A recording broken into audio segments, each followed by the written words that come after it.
नमस्कार दोस्तों, आप सभी लोगों का हमारे YouTube channel unique academy Indian polity पर स्वागत है। आज की हमारी क्लास है संसद में विधायी प्रक्रिया। अक्सर क्या होता है, जो छोटे YouTube चैनल पर पढ़ाने वाले लोग होते हैं वो क्या करते हैं कि बस वो लोकसभा राज्यसभा की संरचना पढ़ा दिया, धर्म विधेयक, वित्त विधेयक और साधारण विधेयक के बारे में हल्का फुल्का जानकारी दे दिया, फिर निकल लिए। लेकिन जो कॉन्सेप्चुअल टॉपिक है, जो एकदम विचार है, संविधान का मोस्ट इंपॉर्टेंट टॉपिक है, वो ये है। और इससे प्रश्न बहुत बनते हैं। कहाँ बनते हैं मैं आपको बताता हूँ। बड़ी परीक्षाओं के लिए, नेट की परीक्षाओं के लिए, यूपीएससी की परीक्षाओं के लिए, स्टेट की परीक्षाओं के लिए आज का टॉपिक बहुत इंपॉर्टेंट है। इसीलिए मैं आप लोगों से विनती करता हूँ कि आप पूरी क्लास देखिएगा और बड़े कंसंट्रेट होकर पढ़ने का प्रयास कीजिएगा। संसद में जो विधायी प्रक्रियाएं हैं, जो विधायी कार्य हैं, वो 4 विधेयकों पर चर्चा होती है। साधारण विधेयक, धन विधेयक, वित्त विधेयक, संविधान संशोधन विधेयक। मैंने क्या क्या नाम लिया? साधारण विधेयक, धन विधेयक, वित्त विधेयक और संविधान संशोधन विधेयक। धन विधेयक अनुच्छेद 110, वित्त विधेयक 117 और संविधान संशोधन विधेयक 368। आज की क्लास में इन 2 पर चर्चा होगी और इस 2 पर चर्चा अगली क्लास में होगी। ठीक है, अगर समय मिलेगा तो इस पर भी चर्चा हो जाएगी, लेकिन आज की क्लास पर इसी दोनों पर चर्चा होगी। साधारण विधेयक, एक चीज मैं बता दूं, साधारण विधेयक और वित्त विधेयक, साधारण जो मैं गोला बना दिया, साधारण विधेयक और वित्त विधेयक पर दोस्तों संयुक्त अधिवेशन का प्रावधान है। साधारण विधेयक और वित्त विधेयक पर संयुक्त अधिवेशन का प्रावधान है।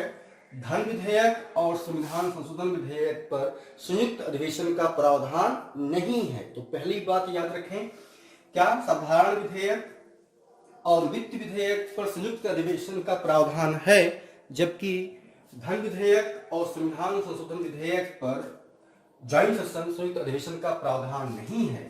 इसको हम इंग्लिश में कहते हैं जनरल बिल,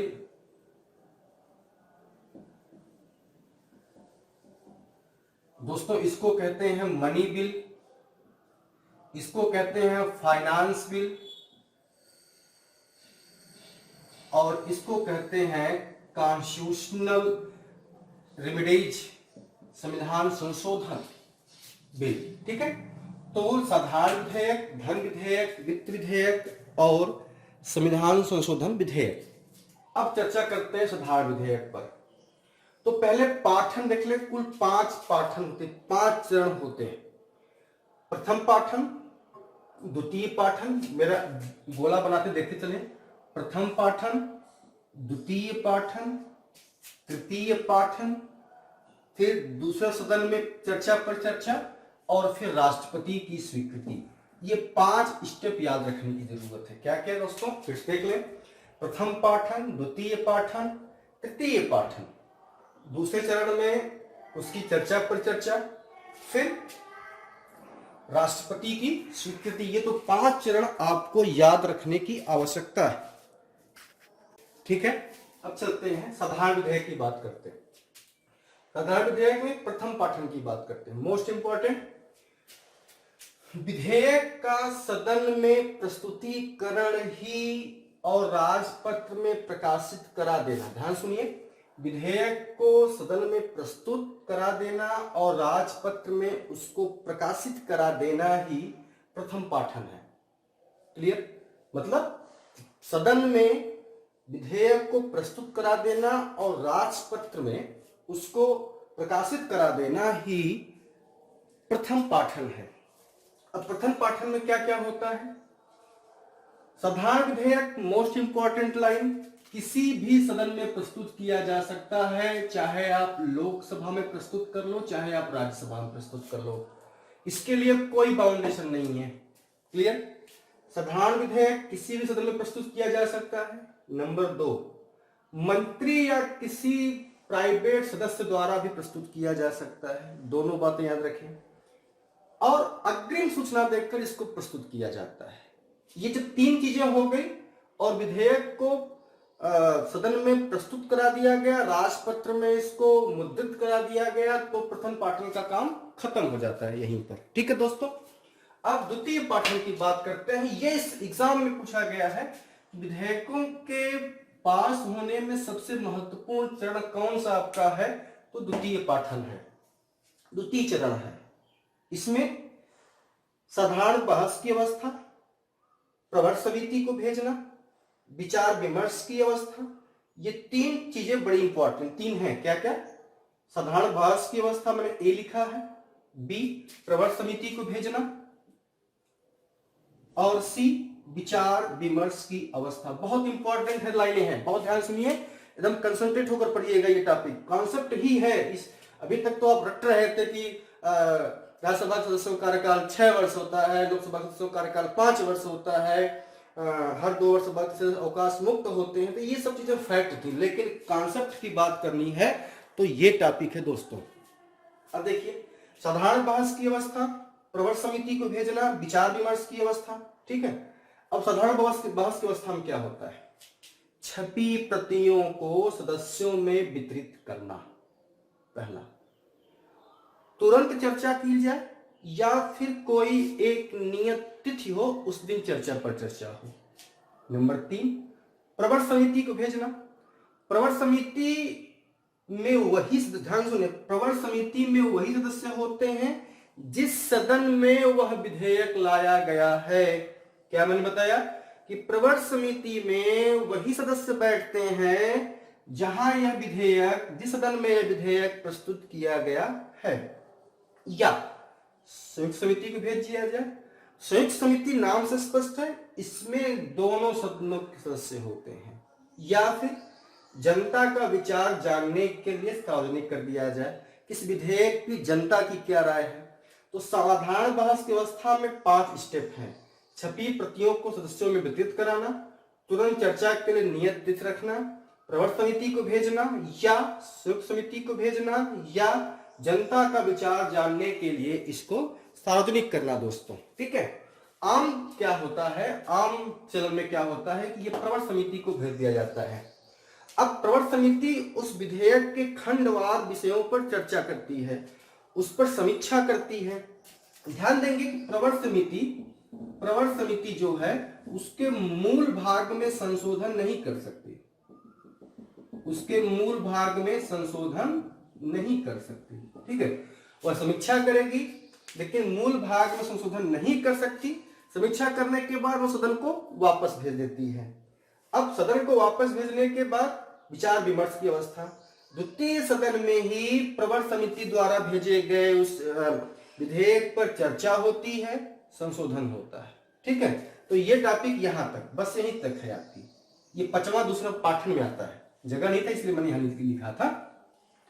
तो साधारण विधेयक का प्रथम पाठन में क्या है? विधेयक का प्रस्तुतिकरण एवं राजपत्र में प्रकाशित होना, पहली बात। दूसरी बात, द्वितीय पाठन में क्या है? द्वितीय पाठन सबसे इंपॉर्टेंट, क्योंकि इसी में बहस होता है, मेन बहस इसी में होती है, इसीलिए इसको सबसे महत्वपूर्ण चरण माना जाता है। उसमें साधारण बहस की अवस्था में साधारण बहस की अवस्था, प्रवर समिति को भेजना, विचार विमर्श की अवस्था। साधारण बहस की अवस्था में 5 चीजें हैं, प्रवर समिति को भेजना, विचार विमर्श की अवस्था। That is clear. अब जब यहां से एक सदन से पास हो गया तो फिर तृतीय पाठन आ जाती है। विधेयक को स्वीकार किया जाए, अस्वीकार किया जाए या बहुमत से पारित करके दूसरे सदन को भेज दिया जाए। तो यहां से पास होकर के दूसरे सदन को भेजा गया। दूसरा सदन क्या कर सकता है? इसकी चर्चा हो रही है, या तो उसी रूप में पास, अपने यहां से पास करे, राज्यसभा के पास भेज दे, अपने यहां से पास करके लोकसभा के पास भेज दे, लोकसभा ने हस्ताक्षर कर दिया, और लोकसभा ने पास करके राष्ट्रपति के पास भेज दे, तो क्या बन गया? कानून बन गया। या पुनर्विचार के लिए वापस कर दे, या उसको अस्वीकार कर दे, या न तो उसको पास करे न अस्वीकार करे, उसको अपने पास रोक ले, और 6 माह का समय बीत गया हो तो राष्ट्रपति क्या बना देता है? संयुक्त अधिवेशन। संयुक्त अधिवेशन के बाद वह पास मान लिया जाता है। ठीक है, अब यहां से पास होकर तो राष्ट्रपति के पास जाएगा। राष्ट्रपति आर्टिकल 111 उसी रूप में पास कर दिया तो कानून बन गया। उसमें कुछ संशोधन के लिए भेज दिया, तो दूसरी बार फिर वापस आया तो उसको साइन करना अनिवार्य होगा, या अपने मेज पर रोक ले, पॉकेट बीटो। तो साधारण विधेयक में जो चर्चा पर चर्चा है, जो विधेयक कानून का रूप लेता है, वह कुल 5 स्टेप है। प्रथम पाठन, द्वितीय पाठन, तृतीय पाठन, दूसरे सदन में चर्चा पर चर्चा, फिर राष्ट्रपति की स्वीकृति। तो ये साधारण विधेयक से संबंधित चीजें आपको ये बता दिया मैंने। साधारण विधेयक में संयुक्त अधिवेशन का प्रावधान है, ठीक है। किसी भी सदन में प्रस्तुत किया जा सकता है, किसी भी सदस्य के द्वारा प्रस्तुत किया जा सकता है, और अग्रिम सूचना देकर प्रस्तुत किया जा सकता है। द्वितीय पाठन सबसे महत्वपूर्ण पाठन होता है, ठीक है। हमें उम्मीद है कि ये आपको टॉपिक समझ में आ गया होगा। नहीं आएगा तो फिर इसको पढ़िएगा और कमेंट में आकर के कमेंट लिखिएगा, मैं इसको फिर डिफाइन कर दूंगा। मुद्दा ये है कि ये चीज आपको आनी चाहिए, ठीक है। तो हमने पढ़ लिया साधारण विधेयक, ठीक है। अब हमको पढ़ना है धन विधेयक, जो मोस्ट इंपॉर्टेंट है। धन विधेयक, मनी बिल। धन विधेयक की बात करते हैं। पहले तो इसका अनुच्छेद जानते रहे, बहुत पूछा जाता है एग्जाम में। 110 अनुच्छेद इसका क्या हो गया? 110। दूसरी बात, इसके बारे में कुछ बातें ध्यान दें कि सभी धन विधेयक, नोट करके लिख लेंगे, सभी धन विधेयक वित्त विधेयक हो सकते हैं। सभी धन विधेयक वित्त विधेयक हो सकते हैं, परंतु सभी वित्त विधेयक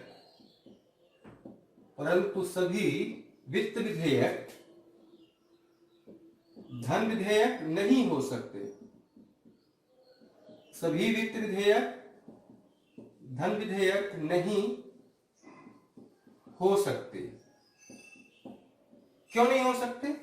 इसलिए नहीं हो सकते कि अनुच्छेद 10 में कुछ स्पेशल प्रावधान किया गया है, इसीलिए वो नहीं हो सकता। तो ये लाइन बड़ी इंपॉर्टेंट है। नोट नंबर 1 कर लिया आपने, ठीक है। नोट 2 कर लेते हैं। क्या इंपॉर्टेंट लाइन की धन विधेयक लोकसभा में ही रखा जाएगा, लोकसभा में ही प्रस्तुत करना अनिवार्य। बोलो दोस्तों, क्लियर?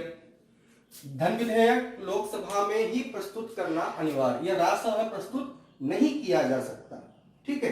नंबर 3, धन विधेयक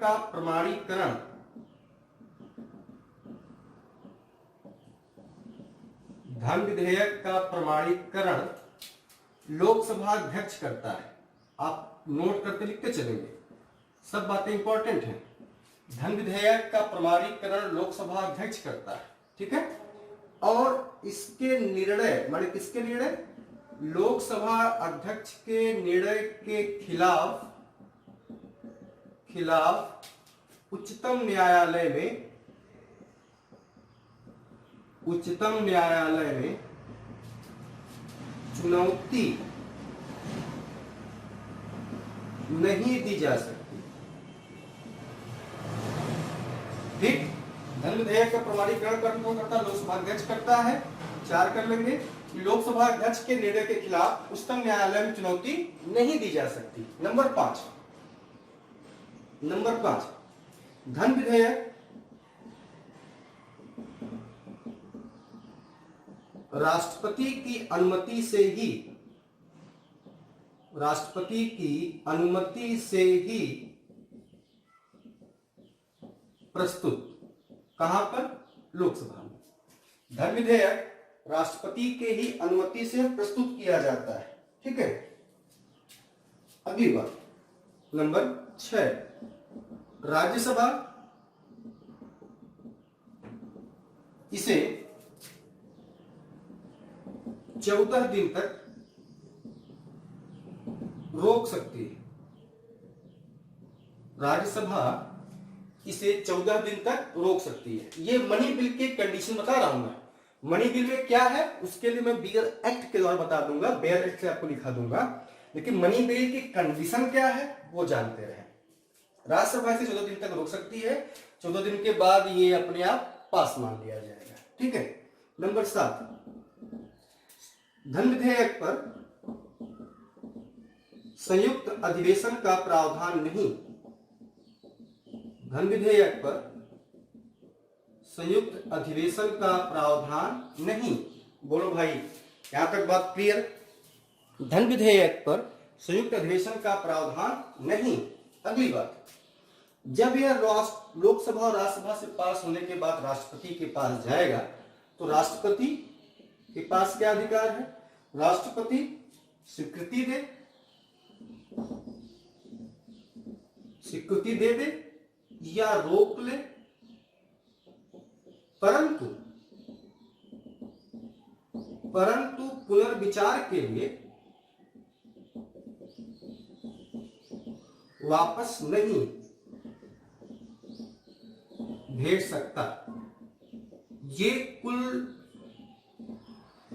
8 कंडीशन मोस्ट इंपॉर्टेंट है। सामान्यतः राष्ट्रपति हस्ताक्षर कर देता है। क्यों कर देता है? क्योंकि राष्ट्रपति की अनुमति से ही प्रस्तुत किया जाता है। ध्यान दें, राष्ट्रपति की अनुमति से प्रस्तुत किया जाता है, इसलिए राष्ट्रपति उसको सामान्यतः हस्ताक्षर कर देता है। लेकिन कंडीशन पढ़ना है तो वो मैंने आपको बता दिया। क्या आप देख लें, सभी धन विधेयक वित्त विधेयक हो सकते हैं, परंतु सभी वित्त विधेयक धन विधेयक नहीं हो सकता है। ये बहुत इंपॉर्टेंट लाइन है, ये एग्जाम में बहुत बार पूछा गया है दोस्तों। ठीक है, ये बहुत इंपॉर्टेंट है। मनी बिल आर्टिकल इसका कौन सा है? 110 है। ठीक है, आर्टिकल इसका क्या है? 110 है। धन विधेयक लोकसभा में ही प्रस्तुत करना अनिवार्य है। क्लियर बात? धन विधेयक का प्रमाणीकरण लोकसभा अध्यक्ष करेगा। धन विधेयक है या नहीं उस पर उसका हस्ताक्षर होगा। ठीक है। अगले पॉइंट, धन विधेयक के निर्णय के खिलाफ लोकसभा अध्यक्ष ने जो फैसला दिया है, धन विधेयक के निर्णय दिया है उसके खिलाफ या जो उसने फैसला दिया है उसके खिलाफ उच्चतम न्यायालय में चुनौती नहीं दी जा सकती। That is most important line.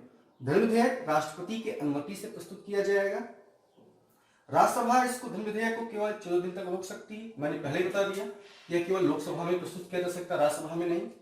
संयुक्त अधिवेशन का प्रावधान नहीं है इसके लिए। राष्ट्रपति या तो स्वीकृति दे दे, रोक ले, लेकिन पुनर्विचार के लिए वापस नहीं कर सकता। ठीक है। तो अब आर्टिकल 10 में क्या क्या है वो मैं आपको बेरर एक्ट से लिखा देता हूं। बेरर एक्ट होना जरूरी होता है। क क्या है? क देख ले, किसी कर का 110 में क्या है? किसी कर का अधिरोपण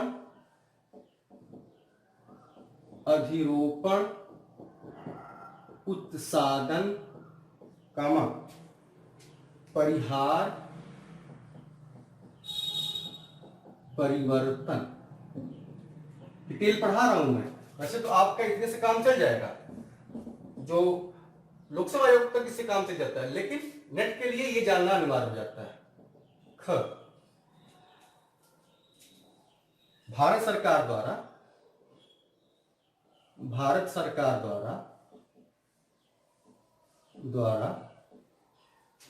उधार लेने का या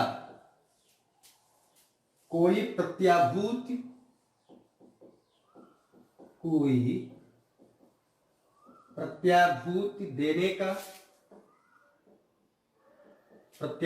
देने का या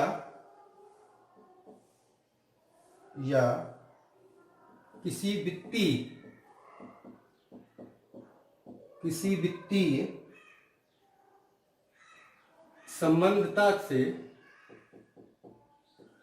विधि में संशोधन।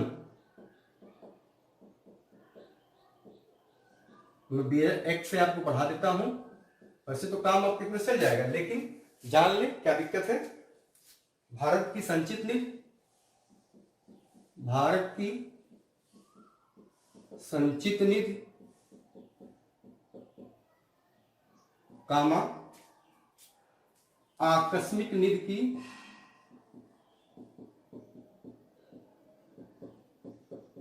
निधि की अभिरक्षा,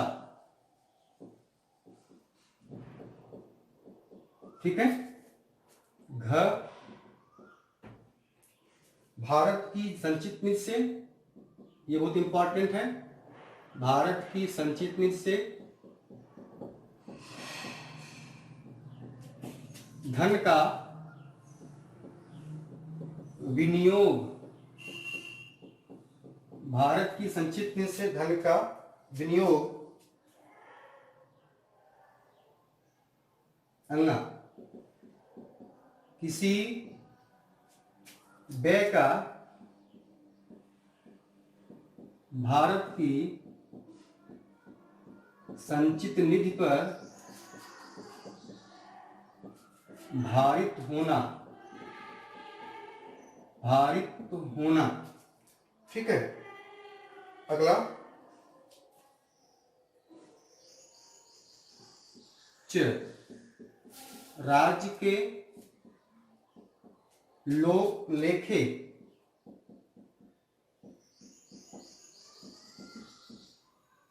की स्वपरीक्षा, और छ बस इतना बहुत है आपके लिए, ठीक है। तो इसमें से डायरेक्ट मैंने आपको लिखा दिया, लेकिन यह जाने कि आपके लिए यहां से ये बहुत इंपॉर्टेंट लाइन, क्या मनी बिल आर्टिकल से पूछे तो क्या बता देंगे दोस्तों, 110। मनी बिल आपका जो है सभी धन विधेयक, वित्त विधेयक हो सकते हैं, क्योंकि अगर मनी बिल के साथ देखें, money bill plus general bill is equal to finance bill, इसका सूत्र है फाइनेंस बिल, मतलब समान विधेयक के साथ, धन विधेयक के साथ अगर समान विधेयक मिल गया तो वित्त विधेयक हो सकता है। लेकिन मनी बिल अलग है, सभी वित्त विधेयक धन विधेयक हो सकता है, लेकिन यह धन विधेयक वित्त विधेयक नहीं हो सकता। क्यों? क्योंकि इसमें समान विधेयक आ गया है। तो यही लाइन है दोस्तों, सभी धन विधेयक वित्त विधेयक हो सकते हैं, परंतु सभी वित्त विधेयक धन विधेयक नहीं हो सकता, पहली बात। दूसरी बात, धन विधेयक लोकसभा में प्रस्तुत करना अनिवार्य है, ये मोस्ट इंपॉर्टेंट। नंबर 3, धन विधेयक का प्रमाणीकरण लोकसभा अध्यक्ष करता है, उस पर उसके हस्ताक्षर होते हैं। धन विधेयक के निर्णय के खिलाफ जो लोकसभा अध्यक्ष ने दिया है, उच्चतम न्यायालय में अपील नहीं की जा सकती। अगला, धन विधेयक राष्ट्रपति की अनुमति से प्रस्तुत किया जाता है, राज्यसभा इसको 14 दिन तक रोक सकती है। धन विधेयक पर संयुक्त अधिवेशन का प्रावधान नहीं है, राष्ट्रपति धन विधेयक पर हस्ताक्षर कर दे या उसको स्वीकृति देने से रोक ले, या फिर परंतु वह पुनर्विचार के लिए वापस भेज नहीं सकता। दैट इज इंपॉर्टेंट लाइन, ठीक है। तो मनी बिल मैंने आपको पढ़ा दिया, मोस्ट इंपॉर्टेंट लाइन है ये ध्यान दें कि ये इतने इंपॉर्टेंट टॉपिक चल रहा है, इसमें कॉन्सेप्ट है एकदम दोस्तों, यहाँ फैक्ट नहीं मिलेगा आपको, यहाँ रखने की आवश्यकता नहीं है, यहाँ कॉन्सेप्ट है। मैं पढ़ा रहा हूँ संसद की विधायी प्रक्रिया, और संसद की विधायी प्रक्रिया बहुत इंपॉर्टेंट है। अक्सर कोचिंग वाले इनको छोड़ के भागते, क्योंकि इसमें बहुत ज्यादा झमेला है, बहुत बवाल है एक तरह से मैं कह दूं। लेकिन अगर हमको पढ़ना है, लेकिन बड़ी परीक्षाओं में प्रश्न यहीं से आता है दोस्तों, ठीक है। अब वित्त विधेयक की बात करते हैं। वित्त विधेयक में 2 कंडीशन है, एक है आर्टिकल 117 का फर्स्ट, और एक है आर्टिकल 117 का थर्ड। ये 2 चीजों के बारे में जानना है, ठीक है। अब हम पहले फर्स्ट के बारे में जान लें। आर्टिकल, मैं ए लिख रहा हूं तो ए फॉर एप्पल नहीं होगा, जो हमारे साथ नए बच्चे जुड़ रहे हैं, ए फॉर यहां पर आर्टिकल अनुच्छेद होगा। 117 का फर्स्ट क्या कहता है, आर्टिकल 117 का फर्स्ट क्या कहता है, इसकी कंडीशन क्या है। वित्त विधेयक, मैं फर्स्ट लिख देता हूं यहां पर, राष्ट्रपति की अनुमति से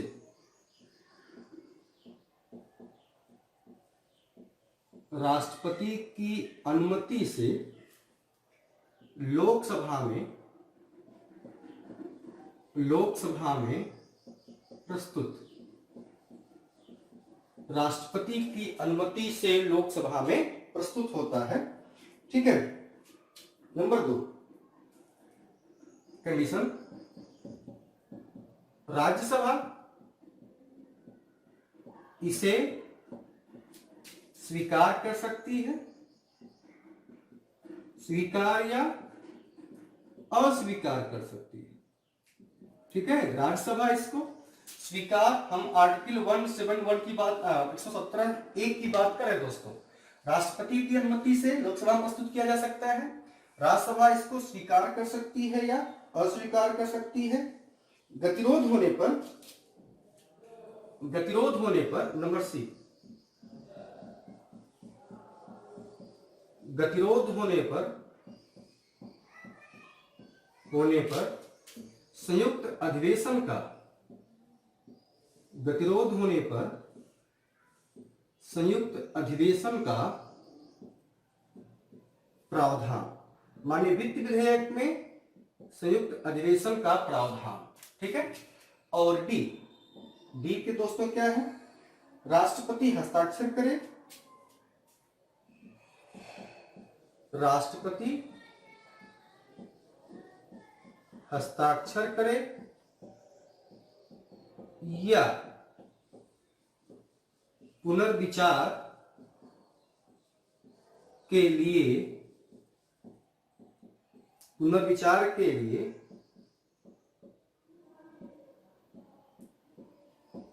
वापस कर दे।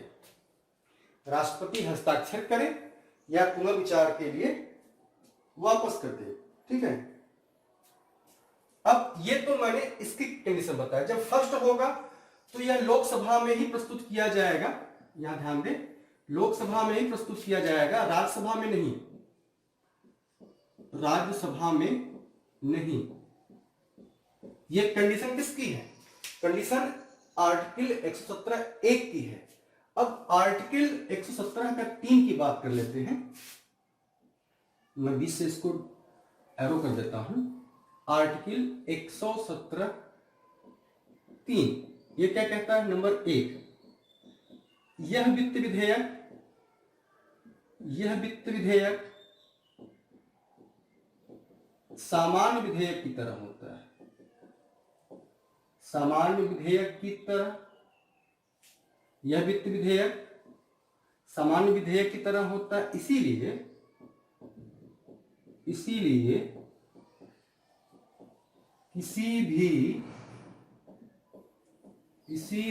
किसी भी सदन में प्रस्तुत किया जा सकता है। ध्यान से देखें, यह सामान्य विधेयक की तरह होता है, इसीलिए किसी भी विधेयक की तरह सब ये किसी भी सदन में प्रस्तुत किया जा सकता है। ठीक है। नंबर 2,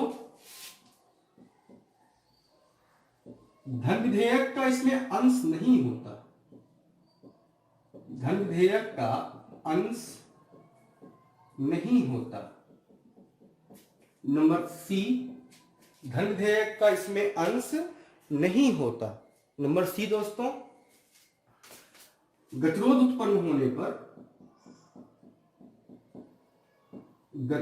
होने पर संयुक्त अधिवेशन का प्रावधान, गतिरोध उत्पन्न होने पर संयुक्त अधिवेशन का, पूरा मैं लिख देता हूं, संयुक्त अधिवेशन का प्रावधान। क्लियर। गतिरोध उत्पन्न होने पर संयुक्त अधिवेशन का प्रावधान। और इसमें डी, राष्ट्रपति के पास जाएगा, राष्ट्रपति स्वीकृति दे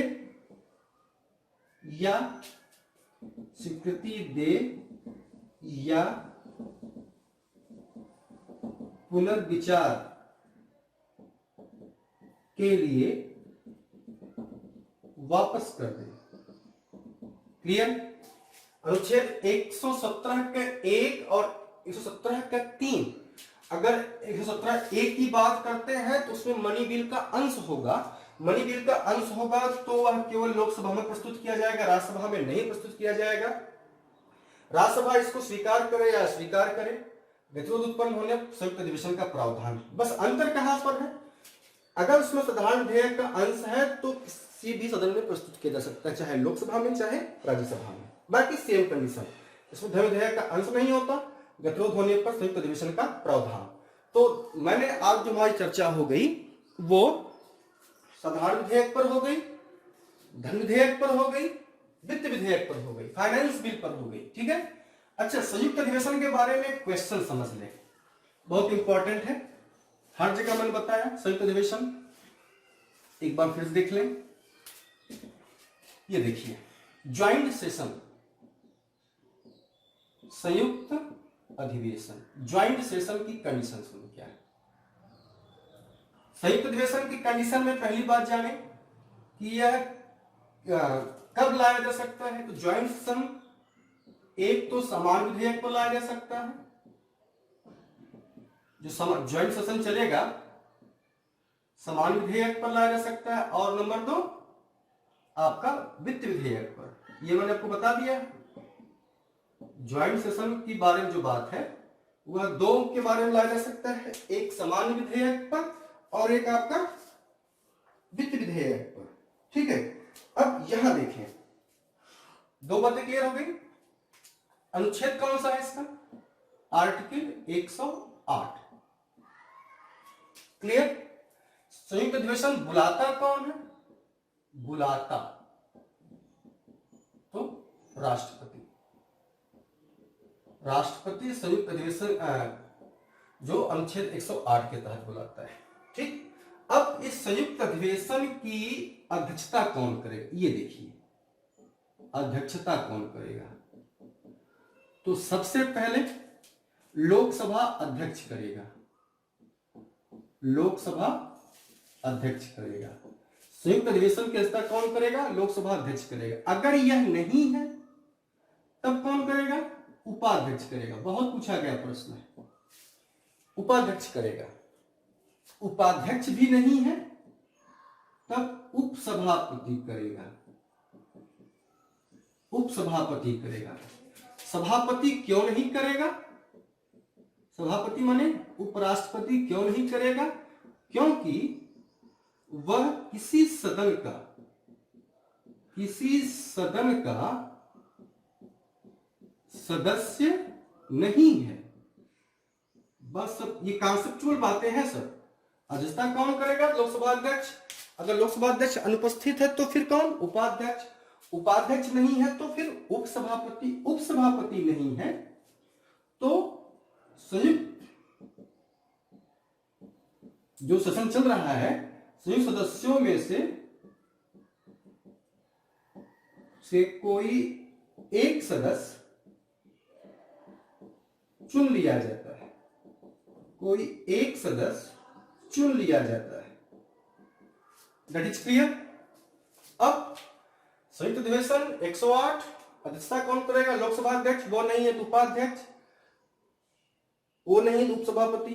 अच्छा, जो संयुक्त अधिवेशन चलेगा, ये ध्यान दें, जो संयुक्त अधिवेशन चलेगा वह लोकसभा के मानकों के साथ चलेगा, राज्यसभा के नहीं, लोकसभा के प्रक्रिया के अनुसार चलेगा, प्रक्रिया के अनुसार चलेगा, अनुसार होगा।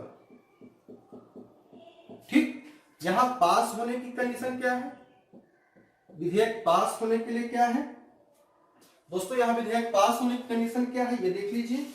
जो विधेयक संयुक्त अधिवेशन के पास होने का क्या है, वो है उपस्थित एवं मत देने वाले,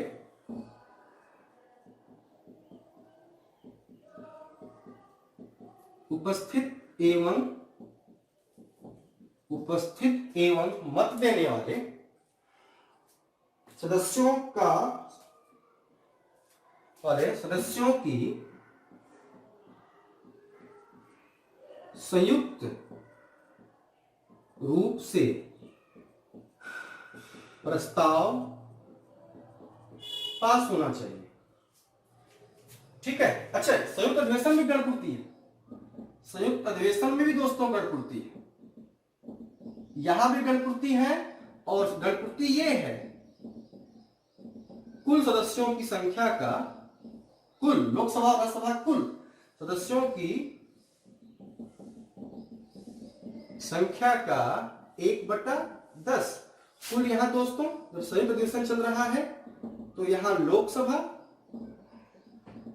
और राज्यसभा दोनों की संख्या का 1/10 उपस्थित होने चाहिए, तभी संयुक्त अधिवेशन होगा, नहीं तो नहीं होगा।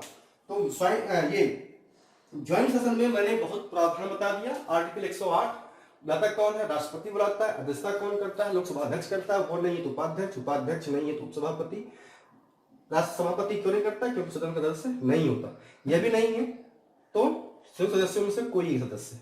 लोकसभा जो संचार वो ये कार्य होगा वो लोकसभा की प्रक्रिया के अनुसार होगा, पास होने के कंडीशन ये है, गणपूर्ति ये। तो संयुक्त अधिवेशन की प्रावधान मैंने आपको बता दिया, ठीक है। अब अगली क्लास हमारी होगी, हमने आज पढ़ लिया साधारण विधेयक पढ़ लिया, धन विधेयक पढ़ लिया, वित्त विधेयक पढ़ लिया। अगली क्लास मोस्ट इंपॉर्टेंट है संविधान संशोधन विधेयक, मैंने पहले हेडिंग दिया है। अगली क्लास है संविधान संशोधन विधेयक। नंबर 2 पढ़ेंगे बजट, नंबर 3 पढ़ेंगे लेखानुदान, नंबर 4 पढ़ेंगे लोक लेखा क्या बोलते हैं संचित निधि, लोक लेखा निधि, आकस्मिक निधि। तो कल की क्लास इतने पर होगी, किस पर संविधान संशोधन विधेयक, बजट, विनियोग विधेयक, आपका लेखानुदान और आपका संचित निधि, लोक लेखा निधि और आकस्मिक निधि। तो आज के लिए हमारी क्लास इतनी ही। आज पूरी जो चर्चा हुई वो पूरी कॉन्सेप्ट पर हुई, कहीं कोई फैक्ट नहीं। कॉन्सेप्ट क्लियर कीजिए, नहीं आता है तो हमारे लिंक में, चैनल के लिंक में आइए, मैं उसका जवाब देने के लिए तैयार हूँ, बशर्ते आप हमारे साथ जुड़े रहिए। आपका बहुत बहुत धन्यवाद। अधिक से अधिक लोग सब्सक्राइब करें, जो बेल आइकन घंटी उसको बजाएं। हम आपसे निवेदन यही करते हैं। बस आज के लिए इतना ही, बहुत बहुत धन्यवाद।